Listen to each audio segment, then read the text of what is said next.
wish for peace, but never take a step to make peaceful elections happen. Are you a father? Are you a mother? What are you saying to your children as elections approach? Have you warned them not to let themselves be used to cause violence? Have you explained to them what the consequences of electoral violence might be? Do your part to make peaceful elections happen. Talk to your children. Protect them from unscrupulous politicians who want to put them in harm's way, while their own children are comfortable at home, within, and outside the country. Let's join hands to make 2023 elections peaceful. This message is from the National Orientation Agency, NOAA. All right, now to begin our conversation on the subject matter, let's take this background report by Leah Khartoum Babatunde.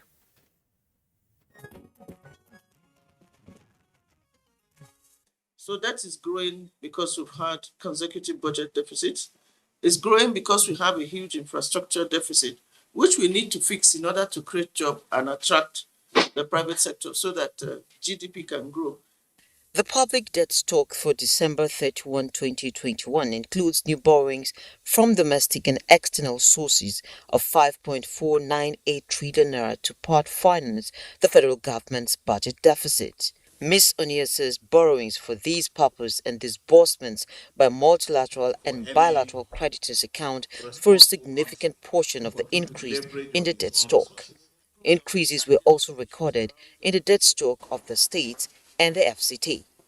The new borrowings were raised from diverse sources, primarily through the issuance of the Eurobonds, sovereign sukuk, and federal government bonds, and were used to finance capital projects and support economic recovery. High debt service to revenue ratio. So if we're spending, for instance, the figure as at actual as at September last year was 71%.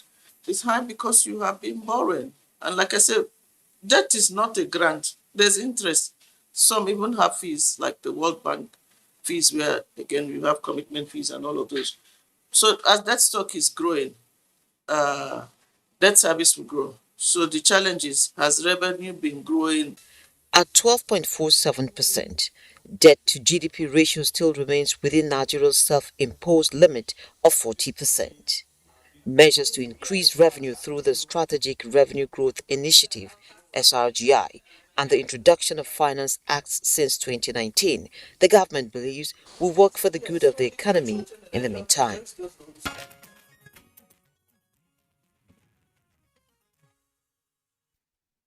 Many thanks, Leah, for that backgrounder. Now we have guests with us here in the studios and also from remote locations for this conversation. Let's welcome Ms. Patience Oniha, Director General of the Debt Management Office. Ms. Oniha, pleasure to have you on Good Morning Nigeria. Thank you for having me. We also have with us in the studios a regular guest on Good Morning Nigeria, Professor Mike Obada. He's a professor of economics and, of course, a member of the Monetary Policy Committee of the Central Bank of Nigeria. Prof. Obada, pleasure to have you this morning. Thank you very much, Kingsley and Kirian. It's my very great pleasure to be with you. All right, and from our Kaduna studio is Professor Yishao Ango, Dean, School of Postgraduate Studies, Kaduna State University. He's also a professor of finance and entrepreneurship.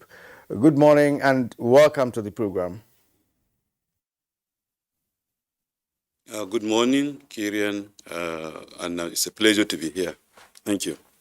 Also being joined via Zoom by Professor Ken Ife, Economic Policy Analyst.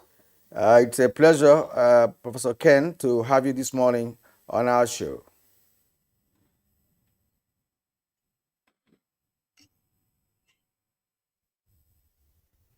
Well, perhaps the audio might not be through to him, right? But in the course of the program, our engineers could do something to allow us to establish a connection with Professor Ken if there in Enugu via Zoom. Kingsley. Kirian, thank you very much. And we do hope our engineers will also advise him to throw more light on his face so that the silhouette effect is reduced. So Kenneth, of course, one of our regular analysts on Good Morning Nigeria. Let's begin this conversation by bringing in the Director General of the Debt Management Office. Okay. You're nodding. You're Waiting nodding. for your question. You're nodding. Now, broadly, Yes. how much do we owe, and by whom, Okay. and to whom? Okay. By whom, I would expect you to categorize it if it is federal, state, or probably local governments or otherwise. But how much do we owe, by whom, and to whom? Okay. Thank you very much. As at December 2021, as a country in total, what we call the total public debt was 39 trillion naira. And that is comprised of the debt of the federal government, the 36 state governments, and the federal capital territory. And let me add that that includes both external and domestic debt. Okay, the federal on the average typically owes out of the total public debt about 85% of it. So we're saying the 36 state governments and the federal capital territory, it just fluctuates between 15% and 18%. So technically the federal government, naturally, again, looking at its responsibilities in the constitution, is the major holder of that debt. Okay, so that is who owes it, right? So I think I've addressed that question. The second part is to say that the debt, like I said, is external and domestic. External is about 40% of that total, and we owe that debt 60% of it, about 60% of it, to bilateral creditors and multilateral creditors, just to break it down. So with the bilateral creditors, you're talking about Germany, you're talking about France, you're talking about Japan, and China. Okay, the multilaterals, we're talking about the World Bank, the African Development Bank, Islamic Development Bank, and the African Export-Import Bank. So those are the multilaterals. So that 61% component, when you put it together, is concessional. Maybe some slightly concessional. Concessional means it is relatively cheap. So you get it, and the Fiscal Responsibility Act defines what is concessional. Maximum of 3% per annum and long tenor, 30% of more, or 30 years or more. Okay, so what I'm saying essentially is that the external component of the public debt is largely concessional. So those are the people we owe. They are very long loans, long tenured, relatively cheap, and a number of them are project tied. That's why you can see the airports and the rail and other projects. The other component, about 40%, are the Eurobonds and the diaspora bond, which are market-based instruments. So those are issued to investors across the world. There are some Nigerian institutions that invest. So that's the component of the external in terms of composition, largely concessional and then market. There's no bilateral that we took loan from one commercial bank or the other. Then on the domestic, so we're active in local and international. So in the local market, where the debt makes up about 60% of the total public debt, we issue a variety of instruments, and the purpose is we want to be able to satisfy the needs of different investors. So the need of a pension fund is different from the need of a commercial bank, obviously. This needs long tenor, the commercial bank wants short tenors.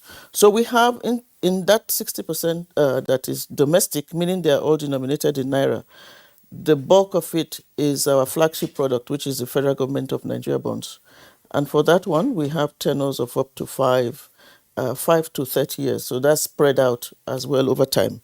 Then we have Nigerian treasury bills, again, issued in tenors of 91 to 365 days.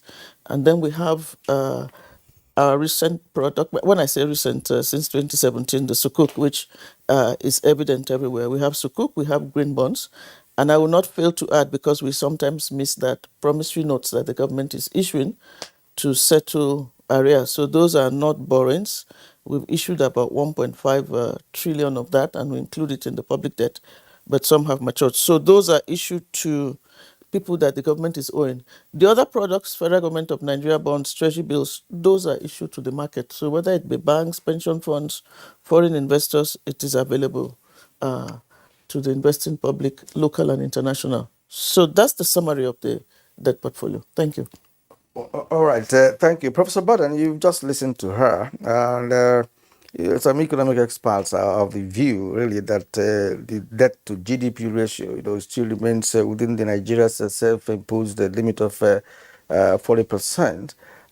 They also say that the ratio is prudent when compared to the 55% limit advised by the World Bank and the International Monetary Fund. But the ordinary Nigerian is believing that we have borrowed so much. And of course, the problem comes when you begin to repay these loans. So, what is your view about the level of this borrowing and how we intend to tackle the issue of repayment? Issue of what? Repayment. Repayment. Well, thank you very much, Kirian. Yes, the debt GDP ratio for Nigeria is relatively low as at now, at about 22.5% from the latest figures given by the DMO. But it has also been rising, from about 12% in 2013. It has got to this level of about 23%. That is not comforting on its own. But then, as I've argued in the past, the debt GDP ratio is only one side of the coin. It doesn't tell the whole story. Yes, the GDP, the debt GDP ratio is relatively low compared to the benchmark, is it about 40% or so, set by the DMO or government, and even a little much higher reached benchmark by some other organizations. But if you rely on the debt GDP ratio and we continue to borrow with other fundamentals not in proper shape, then there is a problem. For one thing, as I have argued in the past, the country does not use GDP to service debt. You borrow money, you must now use revenue, naira revenue or foreign exchange to service debt. And at this point in time, the country has very limited fiscal space, very little, domestic revenue, very little foreign exchange. In other words, the domestic revenue position is not comfortable. The foreign exchange position, external reserve position is not comfortable. And that derives from a fundamental factor, the challenge or inability to raise or mobilize adequate naira revenue or to earn adequate foreign exchange from exporting goods and services. In other words, all these are tied to the productivity of the economy. The productivity of the economy is very low compared to other economies of the world. Our export capacity is very, very low. And to compound matters, the country depends heavily on crude oil export, which is very volatile, whose prices are very volatile in the world market. And the commodity is subject to booms and busts. Sometimes, in the context of a business cycle, we experience very high prices. And then some other times, we experience the low, with low prices. And because Nigeria had not developed the culture of saving or did not sustain the culture of saving established by President Olusegun Obasanjo's government, then we have domestic revenue crisis, we have foreign exchange crisis against the backdrop of limited capacity to earn. The tax GDP ratio for the country is very low, one of the lowest in the world, about 8 or 9% as at today. Yeah. Whereas there are some other emerging market and developing economies that have such ratios at 15, 20%, whereas in the advanced countries, you are talking about 30% and more. In other words, there is adequate revenue capacity to service debt. And, I've heard arguments that there are a number of countries, particularly advanced countries, that have higher debt GDP ratios than Nigeria. Their situation cannot be compared with Nigeria. Such countries, you are talking about the US, the UK, Canada, and others, they have the capacity to borrow and service debt. Their revenue profile is robust. Foreign exchange capacity is also robust. The US dollar is also is foreign currency. The same with UK. And those countries have very predictable sources of revenue because their revenue is predicated on taxation, unlike Nigeria where you cannot predict the revenue. So what it means is that even though their debt to GDP ratios may be high, their debt servicing revenue ratio is low compared to Nigeria. So invariably, Kirian, we need to be cautious, because otherwise, the country might get to a situation where the debt position becomes unsustainable. Because I believe that, at the moment, perhaps it can be described as moderately sustainable. So, but if we continue at the pace as we are going, then definitely serious challenges might occur. Professor Michael Bada, thank you very much for the perspective that you have brought to the conversation. Let's go over now to our Kaduna Network Center, where we earlier introduced Professor Yushao Ango, who is Dean of the School of Postgraduate Studies. Professor Yushao Ango, we still have enough time, as it were, to deal with the consequences of our current debt profile going forward. But I would like you to comment on the broad outlook of our debt portfolio, as stated by the DG of the Debt Management Office.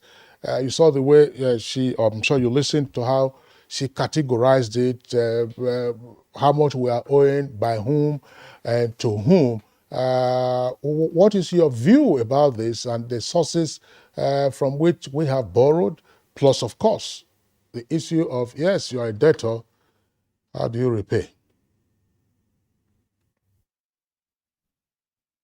I think, sincerely, what is critical is the fact that you have to consider the spread of the various sources of funding.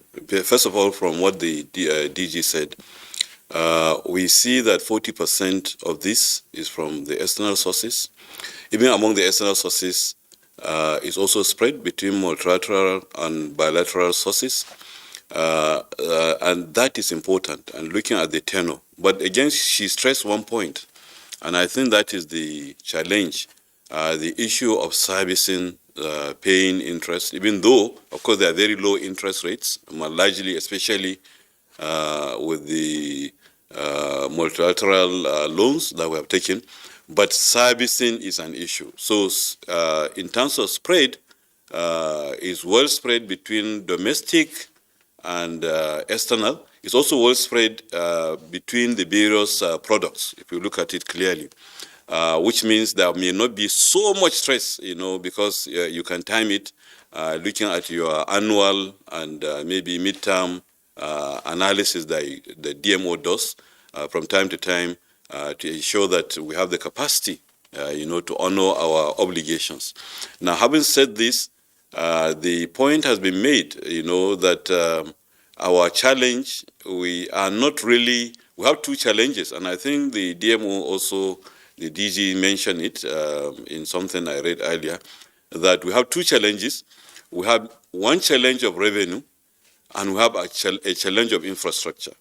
We can decide, for example, to say, okay, because we don't have enough revenue now, we should hold on infrastructure until we have sufficient revenue.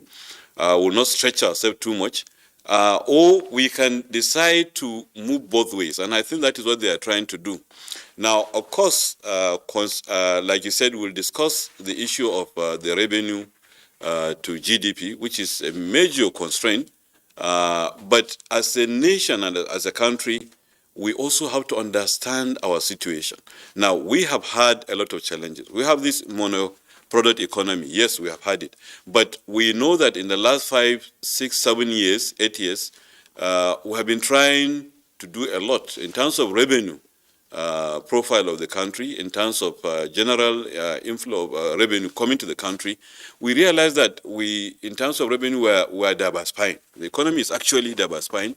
We are relying more on non-oil related revenues substantially, even though, of course, in terms of foreign exchange, we have challenge, and we have a lot of our foreign exchange coming through oil-related issues. And of course, we also have the challenge of importing refined petroleum, and that which is also giving us a stretch. So given this, and given the fact that we have faced the various challenges of recent COVID and what had happened, and now with the war on Ukraine, which has impact on globally, including us, we have a lot of challenges. Now, one of the problems we have with revenue is, can be reduced somewhat if we can reduce the level of subsidy we are providing. Unfortunately, that is a sensitive area, and we don't have something. We can solve it. Another area, of course, is increasing the revenue from tax, which can be achieved in many ways. Even widening the spread of the net is an issue. We have a situation whereby quite a number of things are not being, various revenue-related areas that are supposed to be paying tax, institutions, agencies that are doing business in Nigeria that are not paying tax. I'm happy that the Finance Act, the current Finance Act 2021, is capturing some of them, and bringing them within the net. I think we have to close our eyes. We have to ensure that, or we have to see that we have this challenge of revenue, and I think that is the only challenge, really, because I agree with Prof that, yes, it's not GDP that pays, but I'm comforted by the fact that at least our own debt profile is not so high, but we have a challenge of paying, and that can be solved by widening the net and by, in my opinion, I think reducing a lot of the subsidies that we are providing now. Okay, let's return to Enugu, where we have Professor Ken Ife via Zoom. I hope it's clearer now that we can see him, and I hope he can hear me. Good morning, and welcome to the program, Professor Ken Ife. Good morning, and thank you for having me. All right. I hope you've listened to the other speakers. We are taking, at this point, a broader view of the nation's borrowing profile and the inherent challenges. Many Nigerians are really concerned about the rising debt profile of the nation, especially its impact on the economy and, of course, mode of repayment. Let's get your own view. Okay, first I have to congratulate my colleagues, Professor Bader. Both of them have actually made very, very cogent points, as well as the DG. The DG has laid it out very clear. If you remember in 2017, when we did the EIGP, there we were so concerned about balancing the debt. And that's where we had this 60-40 domestic, and now they've moved on to 50-50, domestic and foreign. So we are making some incremental progress in this area, but there's a lot more that needs to be done. First, let's address some of the key questions people are asking about this. Some are saying, is the borrowing legal? Is it appropriate? Have we got the right mix? Are we making enough efforts to finance the debt? There are many questions looming out there, but let me take you some. Fiscal Responsibility Act 2007 clearly spelled out the rationale for borrowing, the processes involved in that. And if you look at that, we are borrowing long term, which it says, and concessionary loan says about 3%. But if you look at the mix, I mean, bonds may be about 8.3% or 8.7%. But when you look at the mix, multilateral could be at 0 to 2. In the end of the day, they will be averaging down to the concessionary rate in that term, and they are all long term. The purpose is capital expenditure and human resource development. And that human resource development, you can find health, education, and employment. I was panicking when the assembly were able to amend this to leave it open, but I'm glad that we are still on the same orbit. So we are borrowing responsibly, but we have a lot of work to do, which my colleagues have just pointed out in raising the revenue. But I have to tell you too that if you look at the analysis, if you look at our borrowing, because we don't have savings, we have to borrow. But the borrowing is mostly debt financing, mostly debt financing. We need to begin to balance and have more equities, issuing more equity, to mix the picture. Let me give you an example. When Saudi Arabia wanted $25 billion, they didn't go to World Bank or IMF to borrow $25 billion. They said, oh, wait a minute, tell me the value of my Saudi Aramco. And the value came out at about 1.52. So, well, goodness, I didn't know I have that size. Give me 5%, sell 5%. And they got the money that they needed. So we need to start looking at some of our assets. And that's why I'm so happy that NNPC is now a private company. And you know that the mere fact that PIA has created that ground, just because they have now become a private company and people are now seeing how it will go, Afrexim arrived with $5 billion. Now, if we privatize, not even privatize, just quote it on the stock market, after doing due valuation, quote this company in the stock market.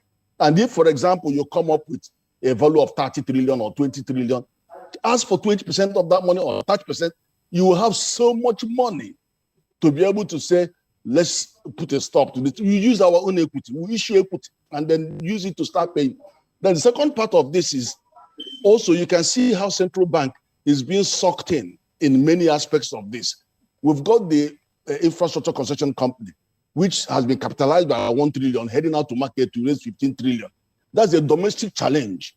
Now we can now say, okay, let's reduce the exposure of federal government in all this borrowing. Let's use Naira, PPP, and begin to roll back some of these projects and work them through. So that's a big way going forward. It's a game changer.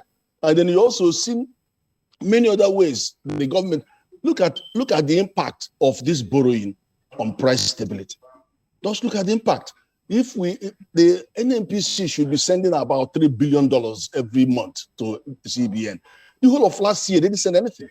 And then you still expect central bank to go and find the dollar. Are we printing dollar here?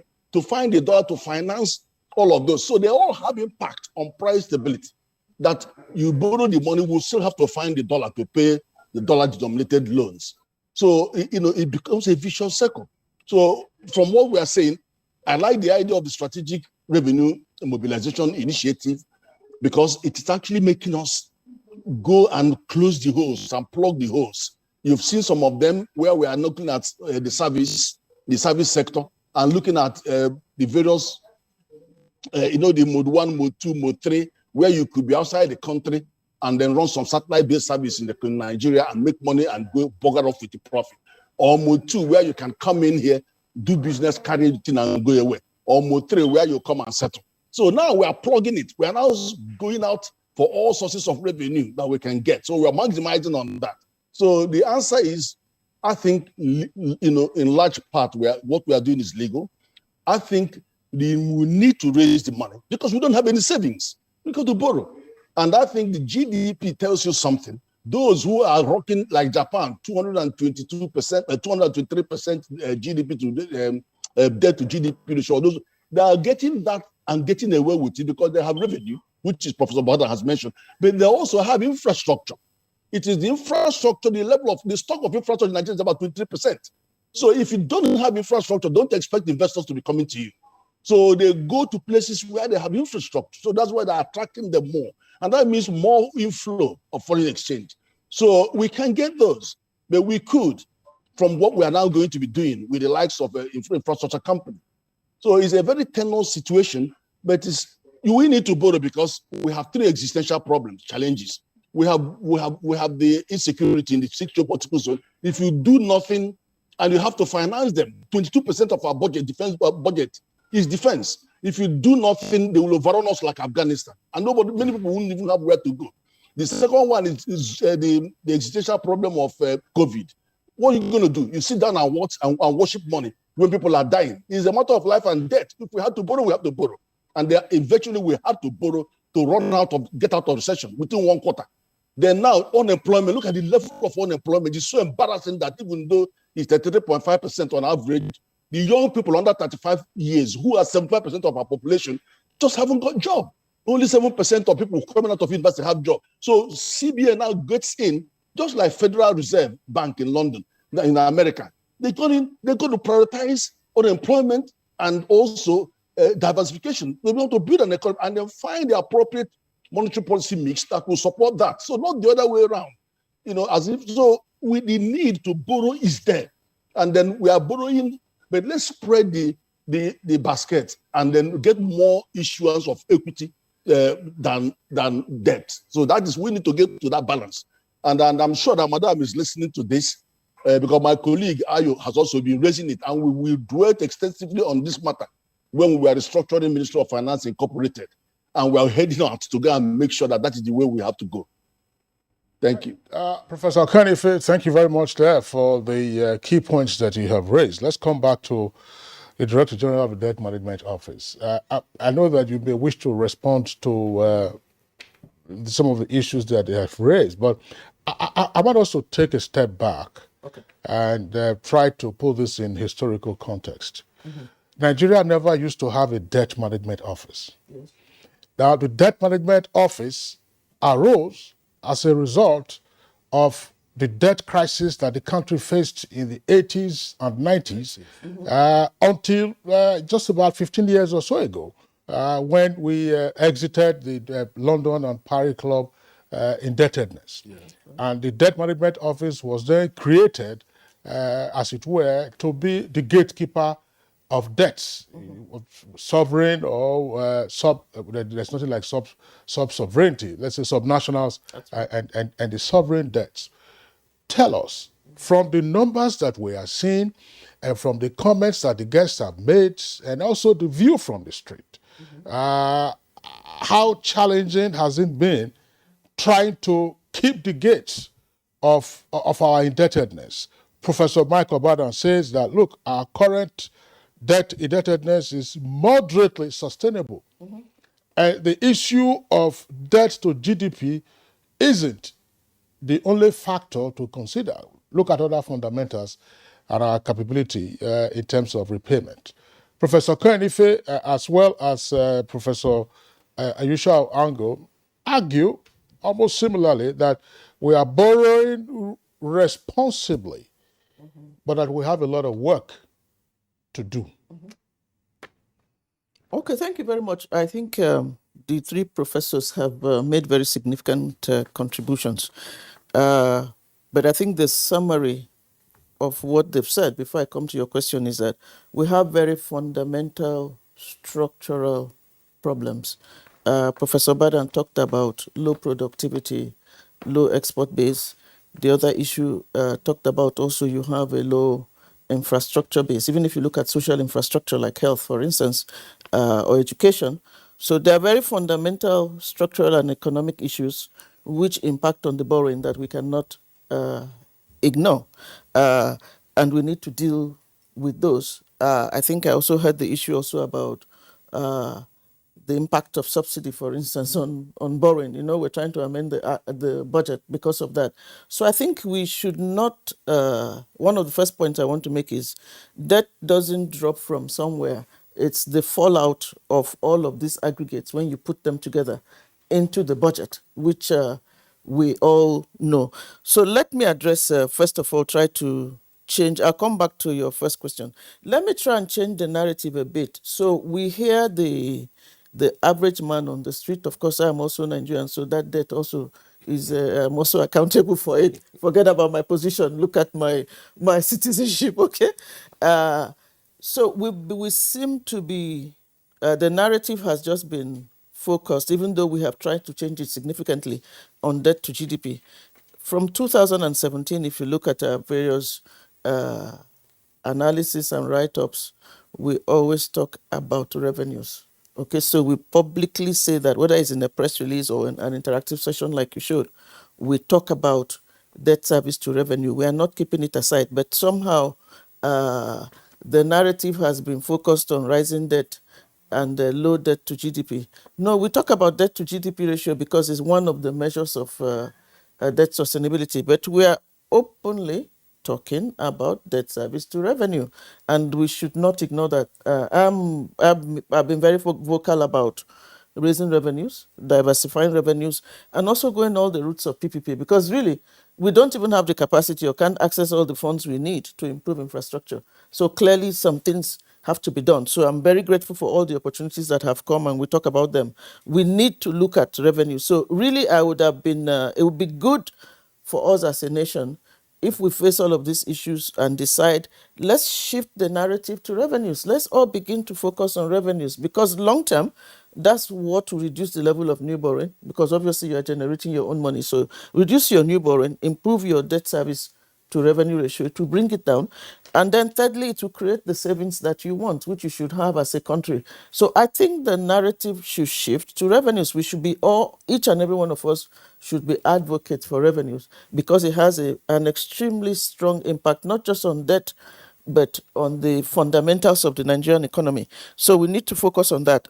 Just speaking to the last issue, I think Professor Ife talked about, which is about government raising equity. I believe there have been numerous analyses and submissions to that effect. As raising equity means privatization. The other softer component is commercialization. I think we need to put all of these things on the table. We've been in various committees, and I believe Prof. and I think Professor Ife as well, we've been in various committees where we have made recommendations to that effect. But it doesn't look like, as a public, we are focused on driving that agenda. We're talking more of rising debt and rising debt. But there are these other things that can be done. Like I said, what did Saudi Arabia do? They sold part of the government sold part of its shares in Aramco. So there are these options, but it looks like the analysis in the media space is a bit silent about that. And as we remain silent, a bit silent on revenue sources and what government should be involved in or exit, privatize, or commercialize, the debt will keep growing. So for me, the two are the same. And I hope one of the things we can take away from here is, let's begin to talk about those other options apart from borrowing. And we need to focus on them. We can't be silent about that. But the DMO is very focused on revenues and public-private partnerships. We're not silent about that. And I think the other point to be made also is we should not be unmindful of the fact that some of that borrowing contributes to external reserves. You just need to look at the level of external reserves, plot a graph, and you will see each time we issue a Eurobond, the level of external reserves go up. So that is not just borrowing for debt is growing, contributes to external reserve. If you look at the figure end of September last year, or we did 1.2 billion this week, by the time you look at the CBN's reserves by Thursday or Friday, you will see a hike by that amount. So that is also a mechanism for increasing. So debt is contributing positively to external reserves, and of course gives us support for the Naira.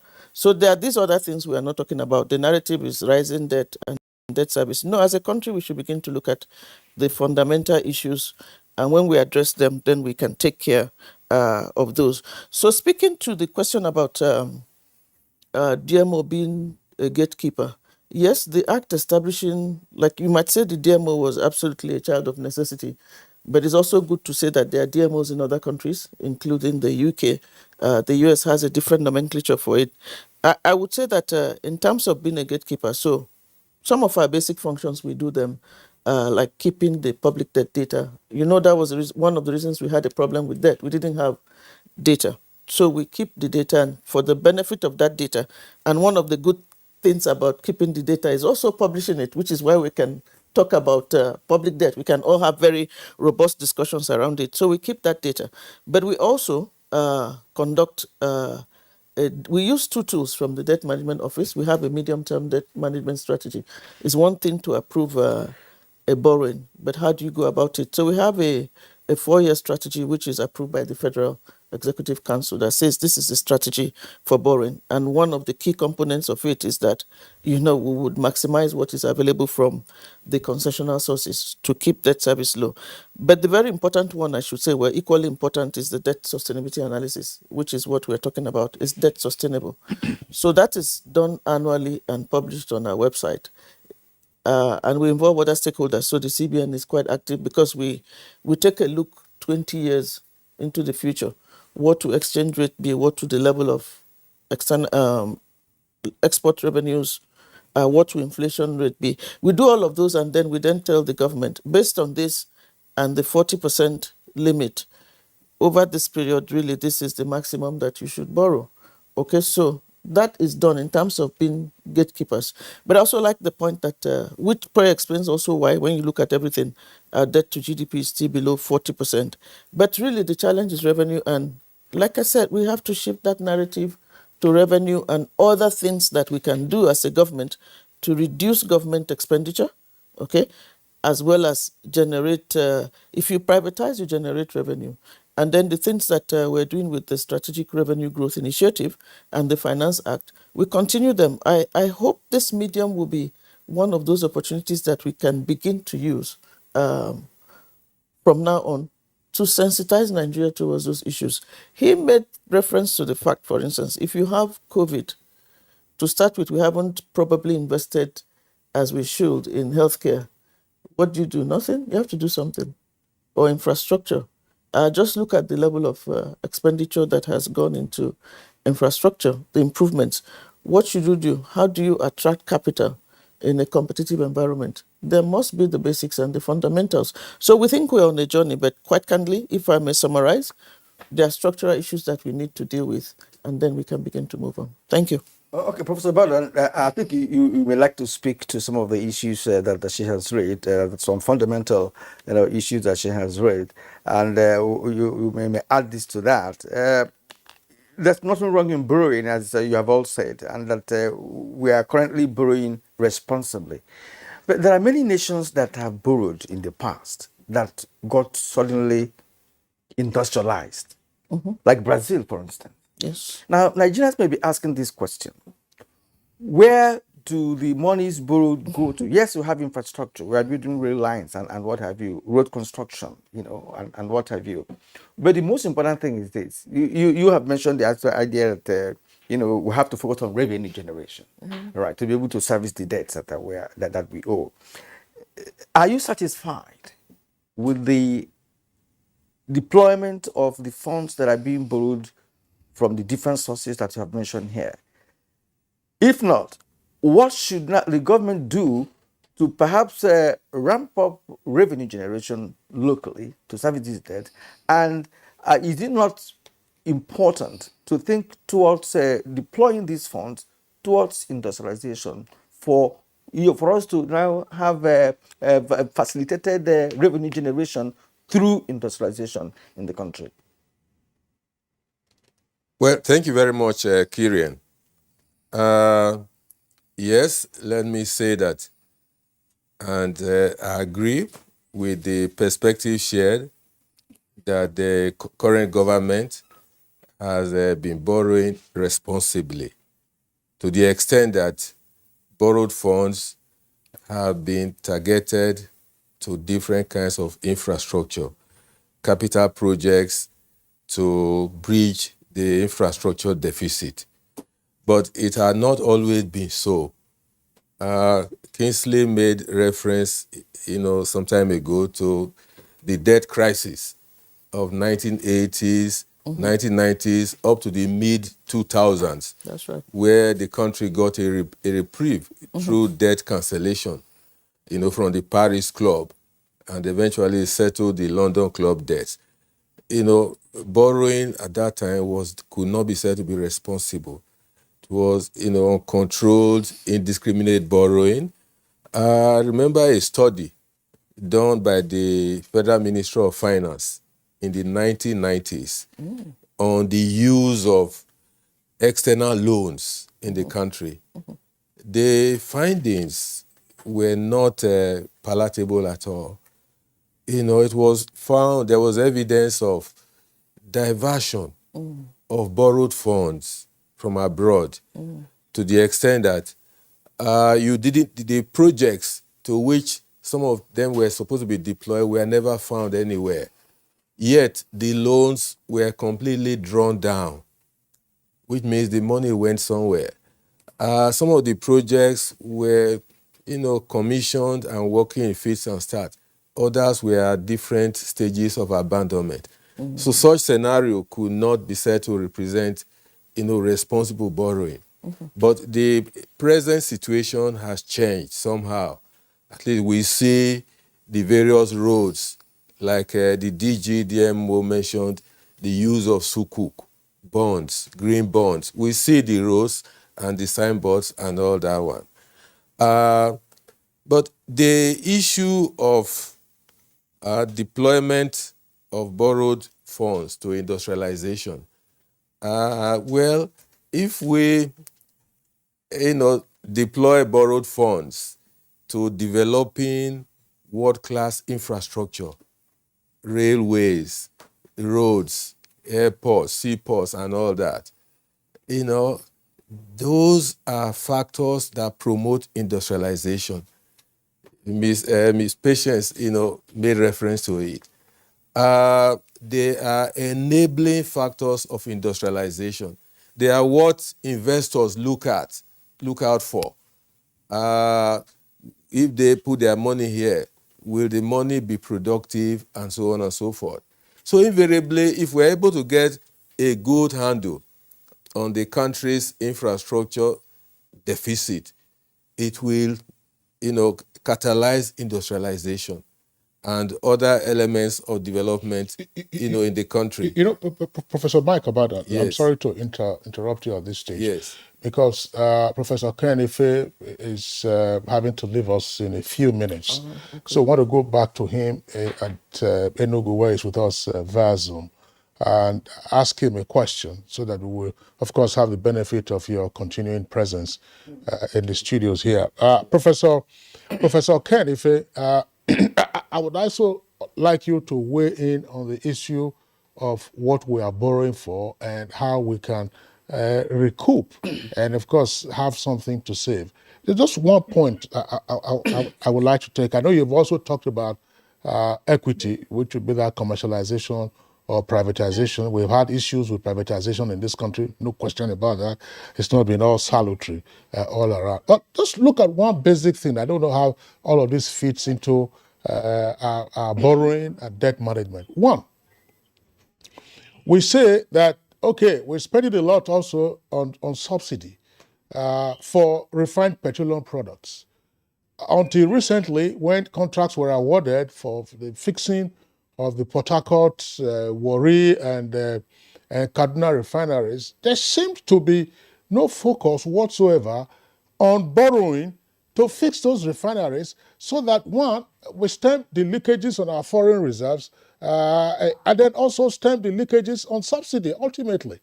And now, those 4 refineries, assuming I don't know when they have timelines for them, either the end of this year or sometime next year, those 4 refineries, minus Dangote, may not ultimately satisfy our domestic demands. Even if they satisfy our domestic demands, we can also earn by exporting our refined petroleum products. Why have we not, for instance, because refineries will be considered part of infrastructure. Because if we have an energy crisis, why haven't we borrowed in this regard? I mean, we are borrowed to fix roads and railways. Why did we to borrow also to fix refineries or to build new refineries? Professor Kennedy. Excellent. One thing first, the questions about the integrity of the borrowing. I have to say that if you look at the Fiscal Responsibility Act 2007, it actually says, apart from the reason for borrowing, and all that. It still tells you we need the analysis. It wants, it requires the agency to carry out cost-benefit analysis. I can't see those analyses. I said to the National Assembly representing us, interrogate the analysis that was done on the debt so that you can actually reassure us that those debts are going to be deployed to activities that are capable of retiring the debt. In other words, viable and sustainable activity. So that's one thing that is there in the law. And I also know that the Debt Management Office does the debt sustainability analysis, which is also good. So at least we can see that this is in the public domain. Now you move to the issue of the NNPC in relation to that. Look, NNPC is going to be spending 3 trillion naira on subsidy. A modular refinery for which we have issued 75 licenses only cost you 30 to 35 billion naira to deploy a 20,000 metric 20,000 barrels a day. It looks like, Professor Kanife, it looks like you are freezing. All right, you are back on. Okay, so what I am saying is this. What they spend on subsidy can actually finance 100 modular refineries. And this is not subsidy-free money. It is borrowed money for which they will repay back within a year or two. So we haven't got our priority right. On one hand, why don't you borrow that money to defend the refinery, as you mentioned? Now, why don't you lend that money you are burning as subsidy to modular refineries to produce and meet and even export? Because 20,000 barrels a day times 100 of them is 2 million. We don't produce 2 million barrel of crude a day.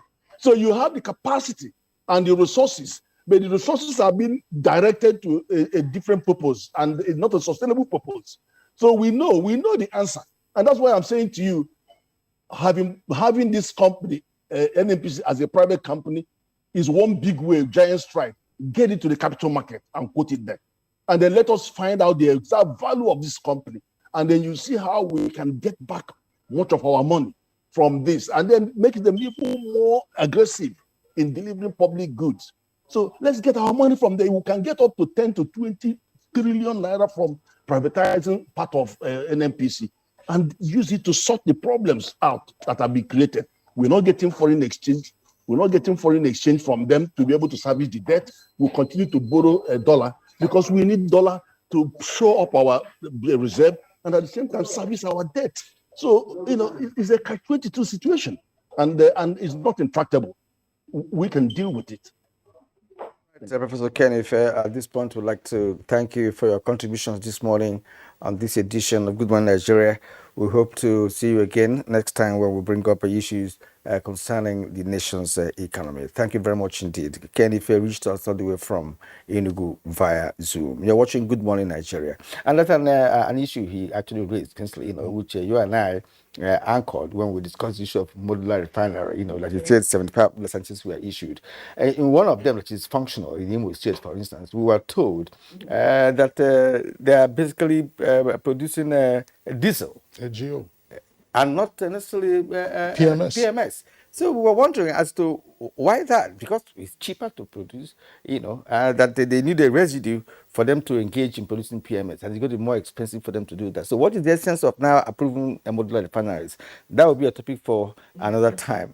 But for now, we'll take a short break. When we return, Professor Badon will continue from where he stops. Okay, thanks. The ever-busy ancient city of Onitsha is a commercial hub with millions of commuters seamlessly linking other states daily for business, leisure, and other purposes. To upscale its road network, the construction of a 1.6-kilometer long second Niger bridge, including a 10.3-kilometer highway furnished with other infrastructure, has been in motion by the federal government. This project will ease congestion on the existing 56-year-old Onitsha bridge and boost the economic capacity of the state as it easily connects to other parts of the country. The completion of the world-class second Niger Bridge Onitsha will be one of the many proud moments of the state, its people, Nigerians, and foreign investors. Onitsha, which hosts the largest market in Africa, is geared up to boast of an impressive road network. Once again, these moments are made alive by the federal government, and it is deserving of all the applause.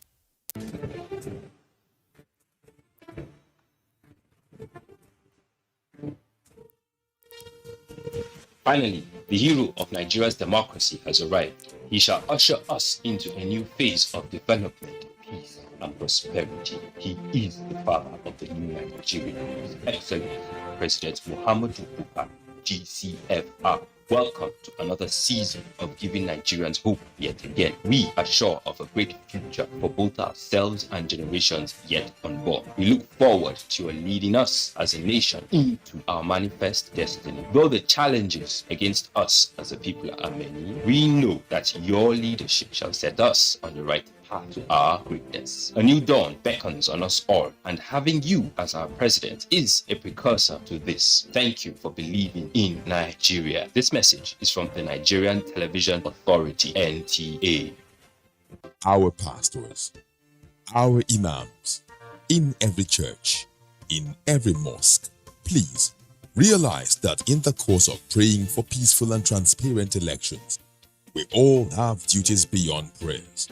If we want a stable society before, during, and after the elections, what should you be saying to those that worship with you? All Sundays and all Fridays, you are saddled with the responsibility of bringing up good generations. It is therefore your duty to both man and God to ensure peace all the time, no matter about elections alone. People talk to people and people listen. Talk to your followers. Make them listen to ensure peaceful 2023 elections. This message is from the National Orientation Agency. Dialogue, empathy, love, and unity. These are vital components of nation building. For all to be well, we appeal that we should refrain from volatile, provocative, inciting messages and language. Let's build and not destroy.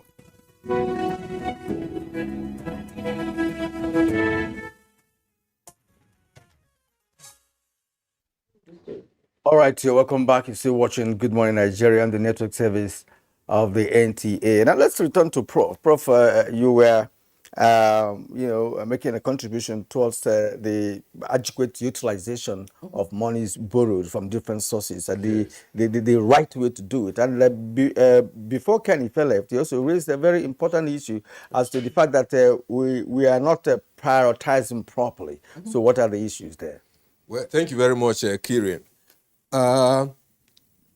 Deployment of borrowed funds, like I've said, generally, we can say it's been in the right direction to the extent that they finance infrastructure. But you see, it appears that government had not taken cognizance of the need for repayment of the loans in deploying the funds to various infrastructure projects. And that's why the projects, are not in a position or are not able to generate any revenue that can help in servicing the loans. And I think going forward, that should be the direction. Government must now, be selective in terms of the kind of infrastructure to be invested in to at least contribute either Naira revenue or foreign exchange to servicing the loans, either acquired domestically or acquired from abroad. And, what does that one mean? It means that for major highways, for instance, major roads that government is building, we must return toll gates. Don't give the collection to as a political patronage like happened under Obasanjo regime, when he decided in anger, as it were, to close the toll gates. Give it out to private concessionaires. Let them collect, toll, and the revenue generated will be seen. They get their own share, the managers get their own share, and government gets its own share. And then you toll the gate, toll the roads, get money. And secondly, the same thing with railways. You target railways, to generate revenue, not just as a social activity, to carry people from place to place. You borrow, foreign exchange to build railway. Why should they not contribute at least naira revenue in the country, that can be converted to foreign exchange to service the loan? And very importantly, an omission in the past, building of new refineries. If you borrowed money from China or any other country and you build refineries, target them for both local consumption and export. The ECOWAS market is yearning for petroleum products, refined petroleum products. And that's why they say there is a lot of smuggling, across the borders to those countries. Why can't we target the market, borrow money, get good managers to manage the refineries, get revenue, foreign exchange, and naira revenue? I think going forward, that should be the way to go. I know that investing in roads that may not be generating income is also desirable, because they also help productivity. If you open roads to rural areas, farming communities, it makes the farmers be more productive, or industrialists be more productive. But then, if you have to borrow from abroad, then such borrowing must be targeted at projects, enterprises that will generate foreign exchange, or in the least reduce the demand for foreign exchange, to import goods and services. I think that's important. The other point, Prof. yes. Again, I would like to pause you so that we can bring in your brother, Prof. Okay. I'm sure that Professor Yusua Ango will say that he is your son, Prof. Professor Yusua Ango, in Kaduna, we apologize. We've kept you waiting for quite a while. We're pressed for time, but this is a subject matter we will inevitably have to return to, because the DMO has raised a critical issue relating to, as it were, refocusing the conversation to revenue. And some of the points that have been raised by Ken Ife and Professor Michael Badan, those issues relate to revenue and the passionate issue about industrialization. But I would like you to take, I don't know, I want to barrel my question. Not double, maybe probably triple barrel. One, we hear these days, and this is a bit strange to me, one has been in the public space for a couple of decades now. We borrow to top up our external reserves, and then we look at those external reserves and say, yeah, we are healthy. What does that mean in the first instance? Two, there was some alarm raised some time ago about borrowing from the pension funds. What are the benefits or hazards of such borrowing? And then, I don't know, these are probably too many because your finance inclination. Let me add this third one. In terms of repayment, the ones that we borrowed from external sources, what is the impact of rates variation by, say, the Federal Reserve Bank of the United States?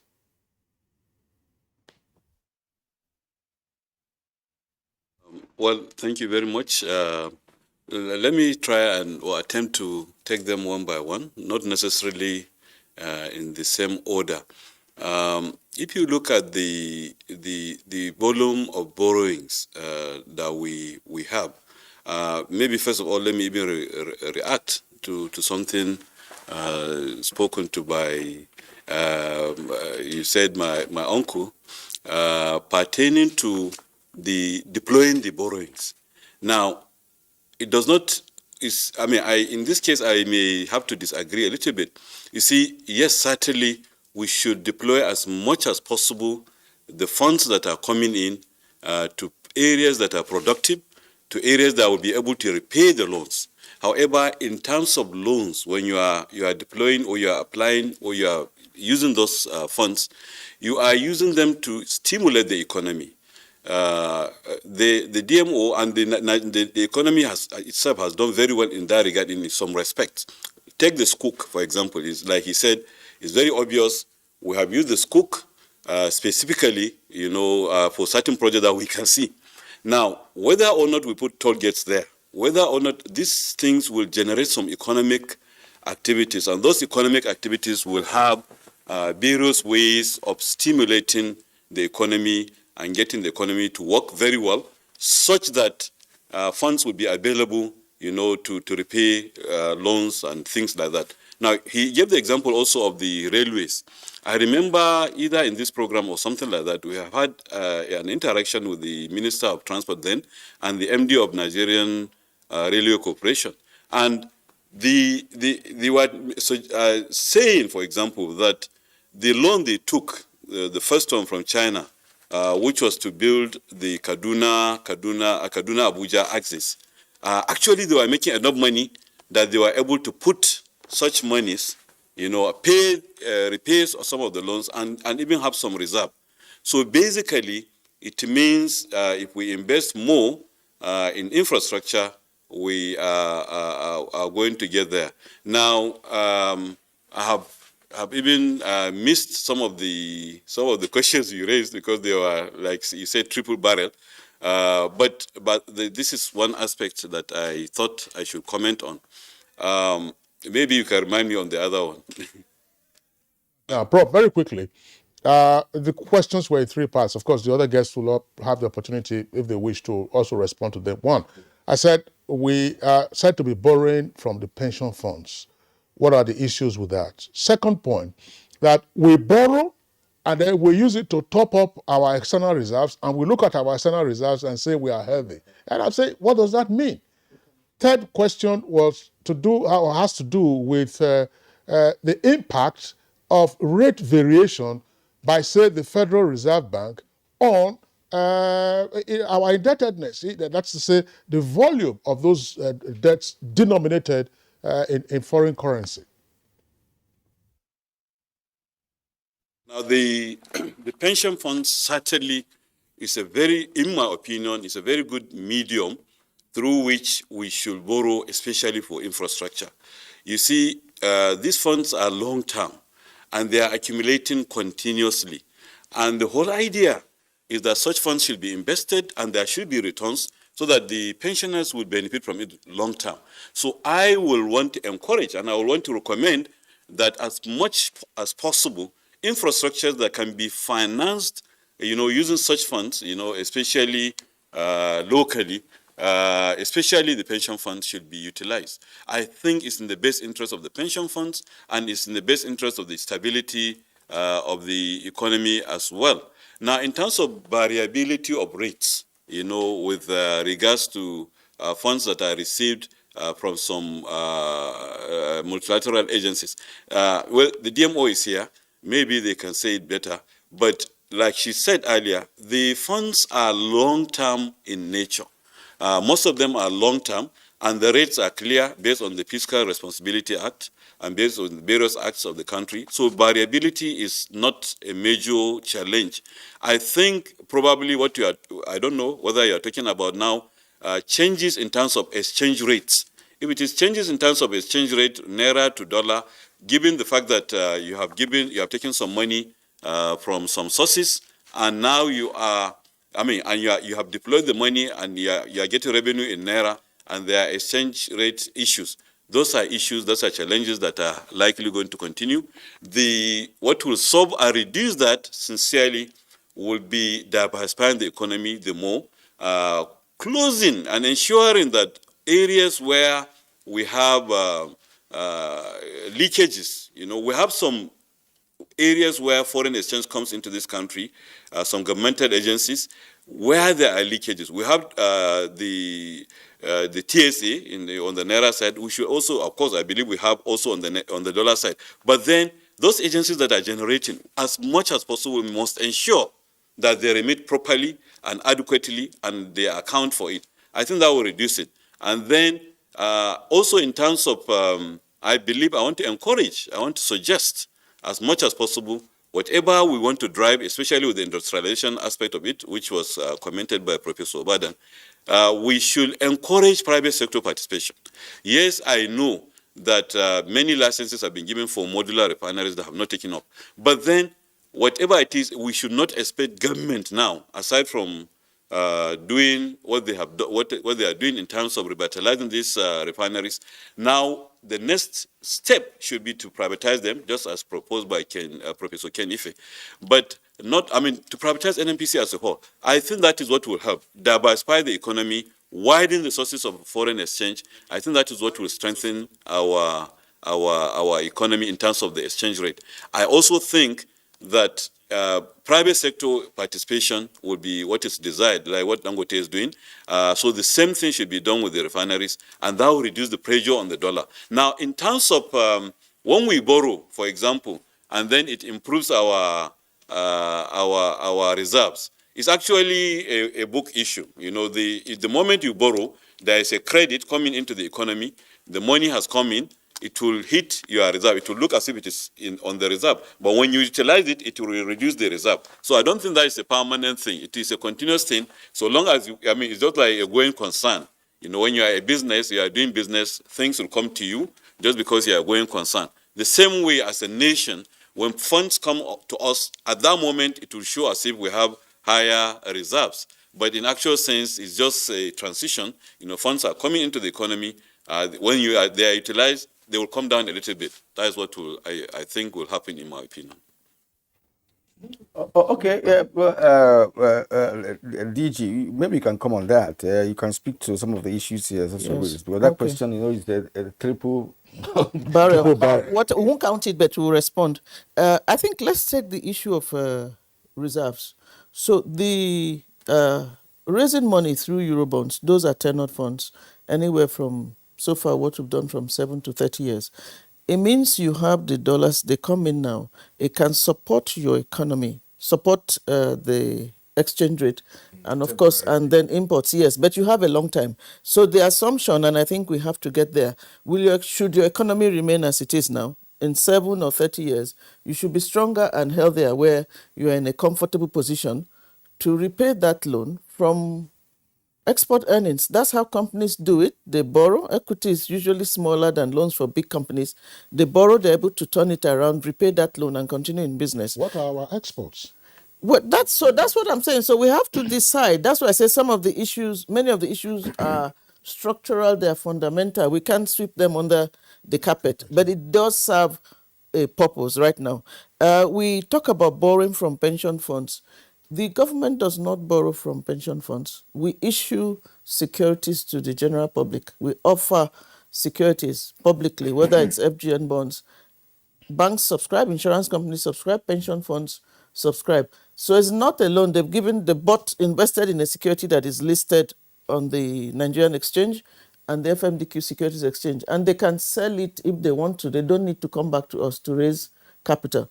But let me quickly add that we should look at what other countries have done with pension funds. Pension funds are huge abroad. In South Africa, in the US, some of them are bigger than banks. So they invest in corporate bonds, corporate equities, they invest in government securities. So pension funds are actually a source of long-term capital for development, both for private sector and for government. But let me correct it. We are not borrowing from them. Fantastic. They are participating in our auctions as any other investor does. For rate variation, let me just add, if we're looking at interest rates, really, most of our products, whether domestic or external, they are fixed rates. Okay, so even if US rates go up, it's one of our measures of debt sustainability. Okay. Thank you. All right. Patience Soniha, Director General, Debt Management Office. We thank you for being part of our show this morning. Professor Michael Badan, Professor of Economics, University of Benin, and Non-Executive Director, Central Bank of Nigeria. We appreciate you. Thank you. Thank you very much. Professor Yushao Ango, Dean, School of Postgraduate Studies, Kaduna State University. It's been wonderful having you as our guest this morning on Good Morning Nigeria. Thank you for coming. All right, now let's take a bit of sports.